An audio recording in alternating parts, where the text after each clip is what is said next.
भद्रक जो ऐतिहासिक काली पूजा से नहीं साधारण भद्रकवासी एवं जो पूजा कमिटी गुड़िक अच्छे भीतर जो अपेक्षा थिला से अपेक्षार आज अंत घटी।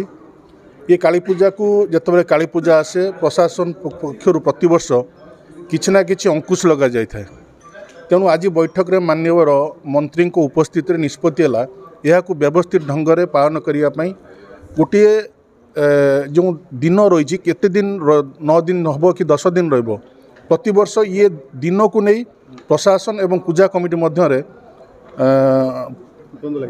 द्वंद्व लगी रही है।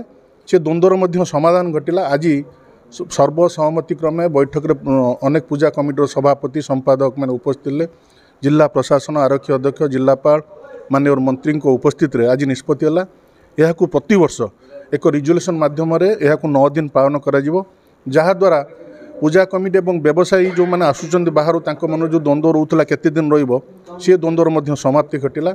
धन्यवाद देवी माननीय मुख्यमंत्री मोहन चरण माझी महोदय को एवं ओडिशा सरकार साहित्य संस्कृति विभाग माननीय मंत्री श्रीमान सूर्यवंशी सूरज को सी जो आज ऐतिहासिक घोषणा करिसेंती प्रत्येक पूजा कमिटी को 50,000 टंकार प्रोत्साहन राशि देवाई घोषणा कर भद्रक विधायक हिसाब से माननीय मंत्री और माननीय मुख्यमंत्री को धन्यवाद भद्रकवासी तरफ धन्यवाद ज्ञापन करुच्ची।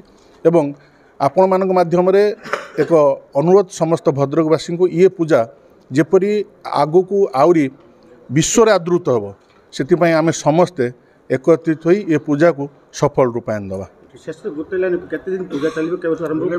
जो द्वंद्व थिला पूजा कमिटी और प्रशासन मध्य 7 दिन आगु निष्पत्ति होता किंतु वर्तमान ताहा 21 तारिख रु 29 तारिख पर्यंत वृद्धि कराला। 29 तारिख दिन सकाळे मांकर भसाणी यात्रा हवा। धन्यवाद। भद्रक जिल्लार शुभ्रजित पाल का रिपोर्ट ओडिशा 24 खबर। नुआ नुआ अपडेट जानिबा पई ओडिशा 24 खबर को लाइक शेयर सब्सक्राइब करंतु।